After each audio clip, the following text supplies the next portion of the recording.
G'day, Dave here, and we're looking at Philippians chapter 4. Let me tell you, a number of years back, it was fairly early in our ministry in Canberra, a wise Christian leader said to my wife and I to expect that one of the things we would find most difficult in the Christian life and in Christian ministry would be if there is conflict with other believers. And I can testify to the fact that that has been one of the most difficult things for us. When there's been a fallout between two Christians, when a ministry team has had division, when there's been a fracture within a church, these are the painful things. As Paul's been writing to the Philippian Christians, he's encouraged them to unity. He's encouraged them to have the same mind, to have the mind of Christ, to live in humility with each other, to consider others better than themselves or more important than themselves. He's asked them to give up their own interests for the sake of each other. He's critiqued pride, and he said that it's humility that we see in Jesus that holds Christians together in relationship. And so it becomes quite a shock to us, I think, when we've been reading through and we get to chapter 4, and he begins in verse 1, "Therefore, my brothers and sisters, you whom I love and I long for, my joy and my crown, stand firm in the Lord in this way, dear friends." Very personal, very committed, very passionate towards them. But then he says, and you can imagine this being read out in Philippi with the original people listening, "I plead with Euodia and I plead with Syntyche to be of the same mind in the Lord." He singles out these two women. You imagine hearing your name read when this circular letter is sent to the church. And of course, it's been read ever since for hundreds and hundreds and hundreds of years. Everyone opening their Bible and turning to the book of Philippians learns of the conflict between Euodia and Syntyche. And Paul pleads with them that they might be of the same mind in the Lord. Verse 3, "Yes, and I ask you, my true companion, help these women, since they have contended at my side in the cause of the gospel, along with Clement and the rest of my co-workers whose names are in the book of life." And we take it from this that Euodia and Syntyche, along with others, have been part of Paul's ministry team. There's been division now amongst co-workers, and Paul's plea to them from prison is get on with each other.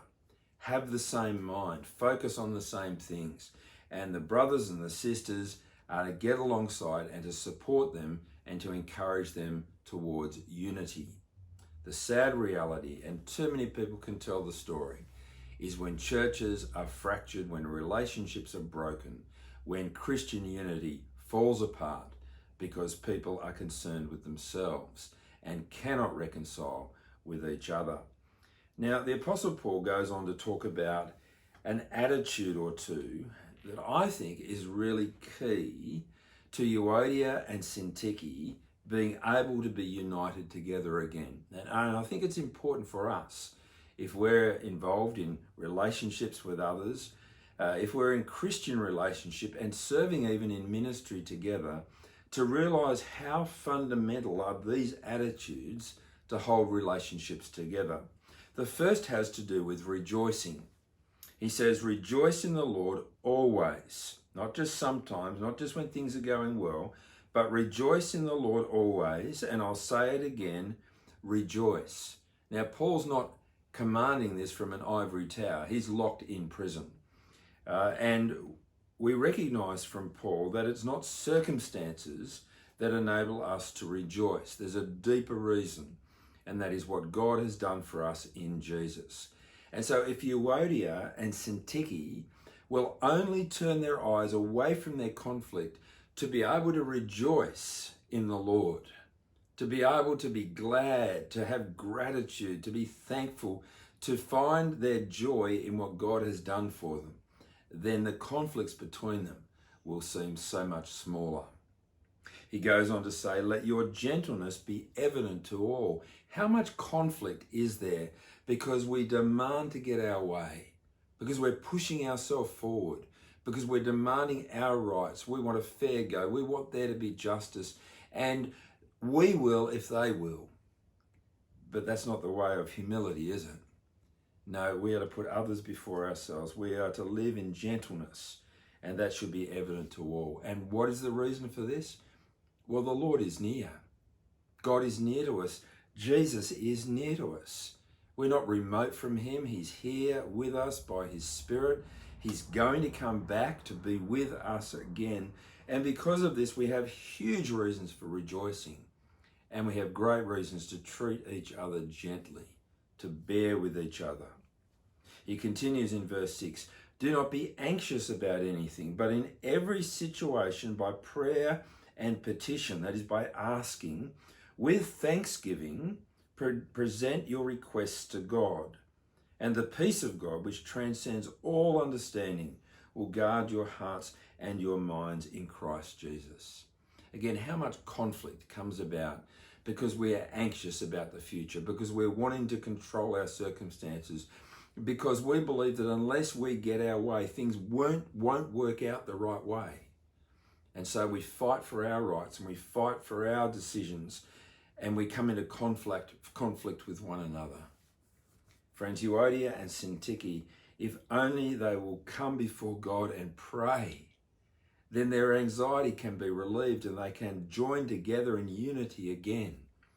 And so rather than take out our anxiety, our worries, our fears on each other, which so often we do, the Bible calls us to come before God and to bring our requests, our prayers to him, to ask him. He knows our needs already.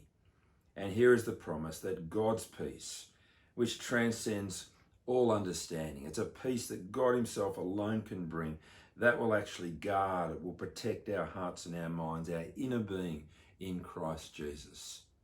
See, in other words, what Paul's saying is God is here and he's got this. So you don't have to be looking after yourself at the expense of relationships with others. You don't have to be demanding your own rights. You don't have to be passionately or even anxiously, desperately trying to hang on to what you want, because God knows what you need. And he will meet you in your need. And he promises to give you a peace that will protect your hearts and your minds. So friends, if you're in a situation where there's a breakdown of relationship, then rather than just kind of pluck up the courage to try and deal with it, let me encourage you to turn first to God, to remember that God is near, and that because he is near, we can be joyful even in suffering. And there's a good reason then to be gentle with each other. And where we have concerns, to bring them before God in prayer. And he will grant peace. And as we turn our hearts and our minds to God, and as we rely on God and know that he's got everything sorted and that we can trust him because of Jesus, there is no more reason to be in conflict with each other. We can be of one mind. We can be united in Christ. So let us pray for and let us seek after Christian unity. Thank you.